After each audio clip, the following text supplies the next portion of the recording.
Good morning, good morning. So I wanted to jump on and just do a bit of a roundup of the last 4 weeks because we're now going to be going into a 4 week block of implementation with the subconscious mind. We can't just keep poking and poking. We have to give it a little bit of time to settle and for those lovely subtle changes to start to ripple out. This is the beauty about this work. Okay, it's not like when you make a change from the conscious mind, for example, a diet, where you make all of these massive changes for a period of time and then you don't sustain them. So with a diet, you might see that you have a quick weight loss for a period of time, depending on the length of time you can stick to it, but then naturally that starts to go back on. This is a bit different, and this isn't just about weight. And I hope now 4 weeks down the line, you're starting to really get a feel for this whole process is like a prerequisite for any changes to your eating and also any release of weight, albeit I'm hoping some of you will already have started to notice some subtle shifts, whether that's directly around your eating behaviours, whether that's around your weight, or whether it is around how you're showing up in your lives in terms of feeling calmer, maybe speaking up. I know from the feedback in the updates, whether that's in the group or I'm chatting to most of you one-to-one as well, there's definitely some lovely shifts that are starting to happen for you. This whole program, certainly this first 4 weeks, is all about going before any decision to lose weight, release weight, change our food behaviours. Albeit there's been some lovely suggestions that I've put in those scripts as we've been working on hypnosis. This process for the first 4 weeks has been about calming your nervous system down. So for that to happen, you have to have done the work. So if you haven't done your inner child work, if you haven't done your outer child work, get onto it. You can't expect to see results if you're not engaging in the work, okay? And if that's if you're not doing it, if there's some time constraints or you're resisting it in some way, remember in week 1, I said resistance is a key part of this program. Come and speak to me. We can work through that resistance and hopefully kind of clear some space in your diary, but also in your head to move forward and start doing this work. Okay. So as well as the inner and outer child work, that every day, getting up every morning, creating that ideal self, stepping into your ideal self. I've put you all into the VIP community now. On Monday, I'm going to be live in the group. We're going to be doing a bit of a reset, and we're going to be starting with really getting to grips with what our ideal self is going to look like and feel like. So that's going to be the first exercise that we're going to be working on in the VIP community next week. So that might really help you guys to put some meat on the bones around who your ideal you is going to be, not just physically, but mentally and emotionally as well.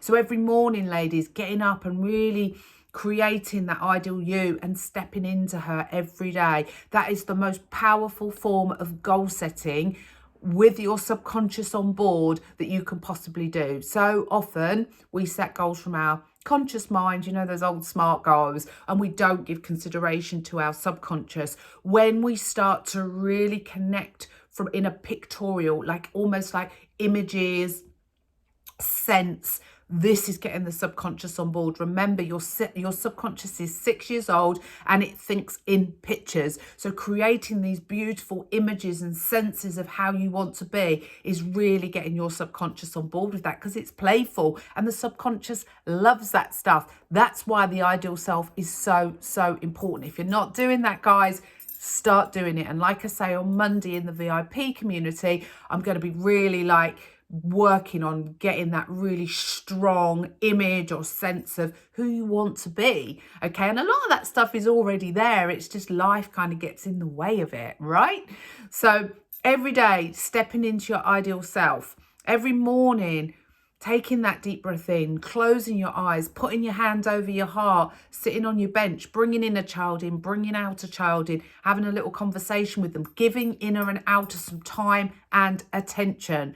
Okay, this stuff might sound bonkers, but it's absolutely a beautiful technique for helping to give yourself time and attention. When we don't give ourselves time and attention, we feel our pots are empty, and then we're looking for external validation from other people. So the hand over heart, that taking a deep breath, hand over heart, centralizing yourself throughout the day. If you're not remembering to do it, download a reminder app on your phone and choose a nice little tune that's going to go off every hour. Only you know what it is. But when that goes off, you just take a moment, take a deep breath in, close your eyes, put your hand over your heart and just feel yourself. As soon as I do that, I feel myself just coming back to center, calm, relaxed. Yeah, and if that's not installed, go back and listen to week 2, because that's where we anchored the hand over heart with your inner child. Okay, you've got those 4 recordings now. Week 1 was about protective weight. Week 2 was emotional eating. Week 3 was the protective bubble. Week 4 was around letting go of self-criticism and embracing self-compassion. You've got those 4 recordings that you can listen to. You're now in VIP as well, and there's a load of other meditations in there in the guide section. If you're going there, there's other meditations that you can use. I know I sent one that's called the Magic Pen to Erica last night because she had some stuff going on in her life, and it's a beautiful meditation where you can actually just put all of that worry into something and get rid of it, and it's beautiful. There's one in the VIP community called the Sun and the Cloud, and that's a beautiful one. If you've got a lot of stuff going on that's stressing you out or worrying you at the moment, go and do the Sun and the Cloud. That's a beautiful one. So connecting with your inner child on the bench and outer child on the bench every morning, it does not take any time at all. It's just getting into the habit of doing it. Okay, inner child is your emotions, outer child is the behaviors. So the more you connect to your inner child and you recognize what's going on with her, so that every hour of just checking in with yourself is the equivalent of just checking in that she's okay. And the more you check in, the calmer you're going to be. This is the prerequisite, settling down your nervous system. Okay, and then once you feel in your life that you feel more settled, you'll know if you're less reactive to things.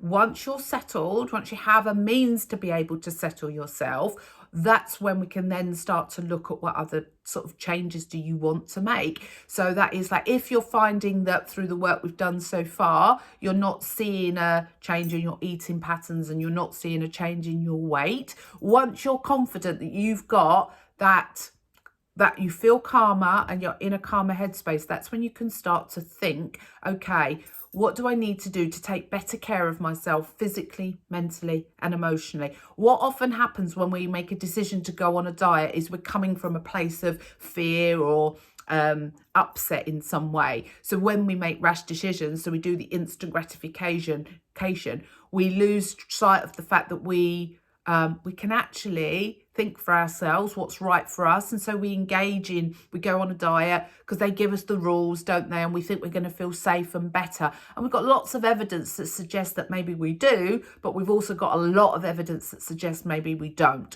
So this last 4 weeks has been about calming your nervous system down so you can think straight. So instead of going into panic mode and reacting to clothes being too tight or seeing a picture of yourself, you can actually make decisions based upon what's right for you. So this is the next step, guys. The next step, guys, is to start thinking about what do you need to do physically, mentally, and emotionally that are going to support you to become that ideal self, of which looking at how you're eating and how you're moving will be part of that. But don't discount this part, because if you don't work on the calming your nervous system part down first, what you're going to do is you're going to continue to just act out from the outer child. Inner child's like still thinking about the weight and all the shame that gets carried with that. Outer child is going to react by restriction or over exercising, these old familiar patterns. So the next 4 weeks is an implementation week, okay, for you to continue doing the steps that I've taught you. If you haven't done the inner and outer child work yet, get on it, okay? You've signed up to this program for a reason, okay? You're not going to get the results if you don't do the work.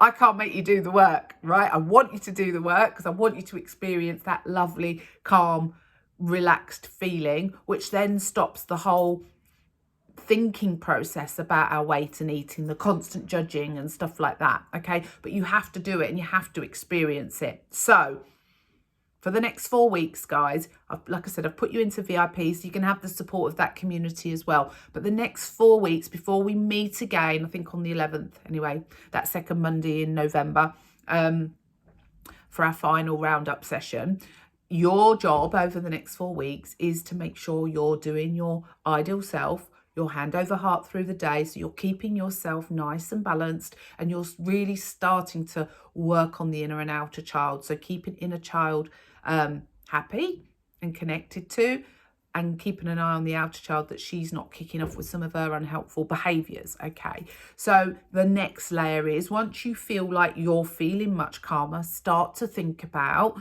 the ideal self and what do you need to do to be moving yourself towards that ideal self in terms of physical, emotional and mental. Does this make sense, guys? So these next 4 weeks, what we'll do in the group every Monday is I'll put a little post in just to do a bit of an update. I will still reach out to you all one-to-one as well to have that little bit of connection one-to-one.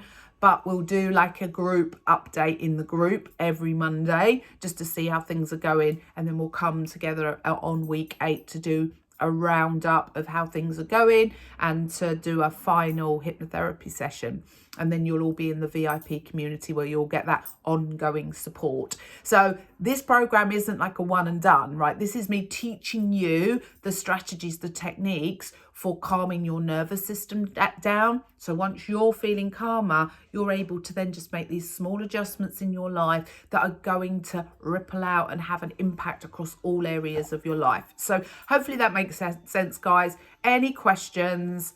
Come and talk to me. You know, this isn't like, we're so used to like getting to the end of something. There is no end. This is ongoing. But the next 4 weeks are about you taking the reins now. You've got your hypnotherapy recordings. Keep listening to them. Keep working on the techniques that I've been teaching you over the last 4 weeks. And if you feel ready, move to the next phase. The next phase being, once you're calmer and you're not acting from a place of outer child, once you feel calmer, what changes, what small tweaks can you make in your life, physically, mentally and emotionally, that are going to move you towards your ideal self?